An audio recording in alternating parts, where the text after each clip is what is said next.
ನಮಸ್ಕಾರ ಎಲ್ಲರಿಗೂ ಶಿವಪ್ರಿಯ ಜುವೆಲ್ ಕನ್ನಡ ಚಾನಲ್ಗೆ ಸ್ವಾಗತ. ಈ ವಿಡಿಯೋದಲ್ಲಿ ನಾನು ಮ್ಯಾಥ್ಸಲ್ಲಿ ಬ್ಯಾಕ್ಲಾಗ್ ಇದ್ದರೆ ಯಾವ ಥರ ಕ್ಲಿಯರ್ ಮಾಡ್ಕೋಬೇಕು ಅಂತ ಟಿಪ್ಸ್ ಎಲ್ಲ ಹೇಳಿದ್ದೀನಿ. ಕೊನೆವರೆಗೂ ನೋಡಿ, ಕೊನೆಯಲ್ಲಿ ಒಂದು ಒಳ್ಳೆ ಟಿಪ್ ಹೇಳಿದ್ದೀನಿ. ಈ ಚಾನಲ್ನ ನೀವು ಮೊದಲನೇ ಬಾರಿ ವಿಸಿಟ್ ಮಾಡ್ತಿದ್ರೆ ಈಗಲೇ ಚಾನಲ್ನ ಸಬ್ಸ್ಕ್ರೈಬ್ ಮಾಡ್ಕೊಳ್ಳಿ. 3 days ಬ್ಯಾಕ್ ನಾನೊಂದು ವಿಡಿಯೋ ಹಾಕಿದ್ದೆ, how to clear backlogs in BTech ಅಂತ. ಅದಕ್ಕೆ ನನಗೊಂದು ಕಮೆಂಟ್ ಬಂದಿತ್ತು, M2 ಮತ್ತು ಕೆಮಿಸ್ಟ್ರಿಗೂ ಹೇಳಿ ಇದೇ ಥರ ಟಿಪ್ಸ್ ಅಂತ. ಅದಕ್ಕೆ ನಾನು M2 ಯಾಕೆ ಅಂತ ಓವರಾಲ್ ಎಲ್ಲ ಮ್ಯಾಥ್ಸ್ಗೂ ಅಪ್ಲೈ ಆಗುತ್ತೆ ಇದು, ನೀವು ಈ ಟಿಪ್ಸ್ನ ಫಾಲೋ ಮಾಡಿದರೆ. ಈ ವಿಡಿಯೋನ ಕೊನೆವರೆಗೂ ನೋಡಿ, ಎಲ್ಲ ಟಿಪ್ಸ್ನ ಫಾಲೋ ಮಾಡಿದರೆ ಖಂಡಿತ ನೀವು ಬ್ಯಾಕ್ಲಾಗ್ ಫ್ರೀ ಆಗ್ಬೋದು.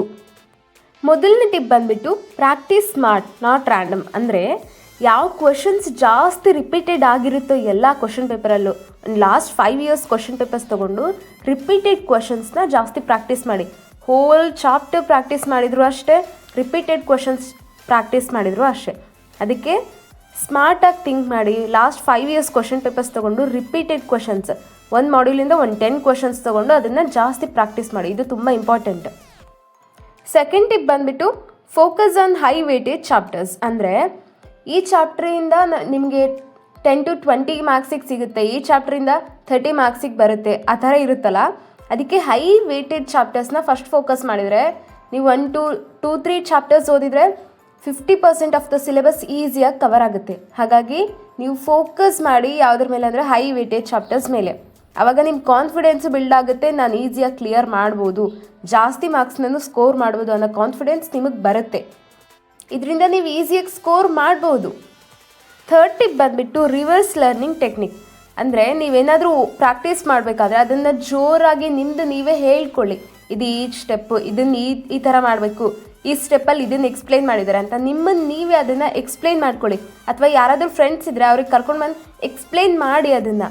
ಆವಾಗ ನಿಮಗೆ ಇನ್ನೂ ಚೆನ್ನಾಗಿ ಅರ್ಥ ಆಗುತ್ತೆ. ಆ ಕಾನ್ಸೆಪ್ಟನ್ನ ನೀವು ಮರೆಯೋ ಚಾನ್ಸೇ ಇಲ್ಲ. ನೀವು ಒಂದು ಸ್ಟೂಡೆಂಟ್ ಥರ ಅಲ್ಲ, ಒಂದು ಟೀಚರ್ ಥರ ಇಮ್ಯಾಜಿನ್ ಮಾಡಿಕೊಂಡು ಅದನ್ನು ಎಕ್ಸ್ಪ್ಲೈನ್ ಮಾಡಿ. ಇದು ಈ ಥರ ಅಂತ ನಿಮ್ಗೆ ಗೊತ್ತು ಅನ್ನೋ ಥರ ಎಕ್ಸ್ಪ್ಲೈನ್ ಮಾಡಿ. ಆವಾಗ ಖಂಡಿತ ನೀವು ಅದನ್ನು ಮರೆಯಲ್ಲ.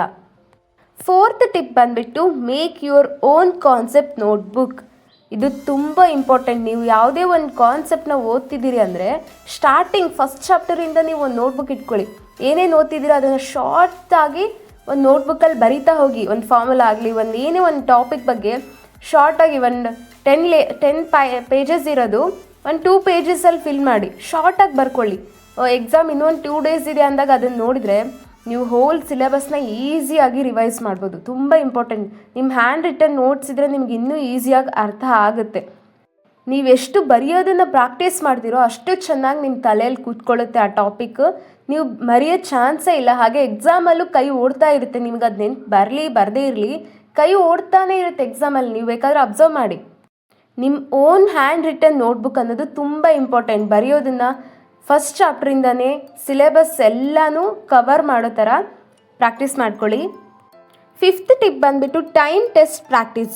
ನೀವು ಓದಿದ ತಕ್ಷಣ ಒಂದು ಚಾಪ್ಟರ್ ಓದಿದ್ದೀರಾ ಅಂದರೆ ಒಂದು 1/2 hour, ಒಂದು 45 minutes ಟೈಮ್ ಇಟ್ಕೊಂಡು ನೀವೇ ಒಂದು ಟೆಸ್ಟ್ ತೊಗೊಳ್ಳಿ.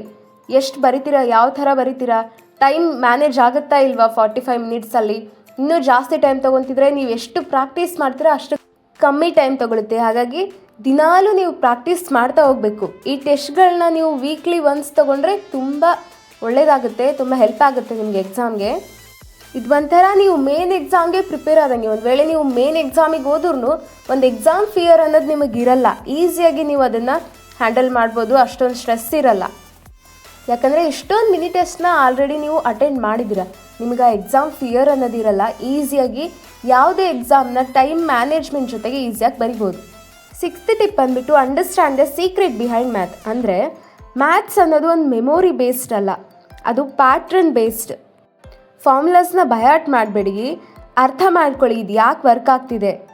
ಫಾರ್ ಎಕ್ಸಾಂಪಲ್ ಡಿರೈವೇಟಿವ್ಸ್ ಅಂದರೆ ಒಂದು ಚೇಂಜ್, ಅದೊಂದು ಫಾರ್ಮುಲಾ ಅಲ್ಲ, ಚೇಂಜ್ ಅದು. ಹಾಗೆ ನೀವು ಆ ಲಾಜಿಕ್ನ ಫೀಲ್ ಆದಾಗ, ಅರ್ಥ ಮಾಡಿಕೊಂಡಾಗ ಪ್ರಾಬ್ಲಮ್ನ ಈಸಿಯಾಗಿ ಸಾಲ್ವ್ ಮಾಡ್ಬೋದು. ಕೊನೆಗೊಂದು ಟಿಪ್ ಹೇಳ್ತೀನಿ ಅಂದಿದ್ನಲ್ಲ, ಅದನ್ನು ಇವಾಗ ಹೇಳ್ತೀನಿ. ಮ್ಯಾಥ್ಸ್ನ ಬೈಹಾರ್ಟ್ ಮಾಡಬಾರ್ದು, ಮ್ಯಾಥ್ಸ್ನ ಪ್ರಾಕ್ಟೀಸ್ ಮಾಡಬೇಕು. ನೀವು ಎಷ್ಟು ಪ್ರಾಕ್ಟೀಸ್ ಮಾಡ್ತಿರೋ, ಪೆನ್ನು ಪೇಪರ್ ಹಿಡಿದು ಅಷ್ಟು ಪರ್ಫೆಕ್ಟ್ ಆಗ್ತೀರಾ. Practice makes man perfect. ಆದಷ್ಟು ಪ್ರೀವಿಯಸ್ ಇಯರ್ ಕ್ವಶನ್ ಪೇಪರ್ನ ಸಾಲ್ವ್ ಮಾಡಿ. ಇದು ತುಂಬ ಇಂಪಾರ್ಟೆಂಟ್, ತುಂಬ ಹೆಲ್ಪ್ ಆಗುತ್ತೆ ನಿಮಗೆ ಎಕ್ಸಾಮಲ್ಲಿ. ಆನ್ಸರ್ ಪ್ರೆಸೆಂಟೇಷನ್ ತುಂಬ ಇಂಪಾರ್ಟೆಂಟ್. ಸ್ಕ್ರ್ಯಾಚ್ ಎಲ್ಲ ಮಾಡಬೇಡಿ. ಮ್ಯಾಥ್ಸ್ ಟಫ್ ಅಂತ ಯಾವತ್ತೂ ಅಂದ್ಕೋಬೇಡಿ. ಮ್ಯಾಥ್ಸ್ ಅನ್ನೋದು ಒಂದು ಗೇಮ್ ಥರ, ನೀವು ಜಾಸ್ತಿ ಪ್ರಾಕ್ಟೀಸ್ ಮಾಡಬೇಕಷ್ಟೇ. ನೀವು ಈ ವಿಡಿಯೋನ ಇಲ್ಲಿವರೆಗೂ ನೋಡ್ತಿದ್ದೀರಾ ಅಂದರೆ ಖಂಡಿತ ನಿಮ್ಮ ಮ್ಯಾಥ್ಸ್ ಬ್ಯಾಕ್ಲಾಗ್ ಕ್ಲಿಯರ್ ಆಗುತ್ತೆ. ಸಬ್ಸ್ಕ್ರೈಬ್ ಮಾಡ್ಕೊಳ್ಳಿ. ಏನಾದರೂ ಬ್ಯಾಕ್ಲಾಗ್ ಇದ್ದರೆ ಕಮೆಂಟ್ ಮಾಡಿ, ನಾನು ಫುಲ್ ವಿಡಿಯೋ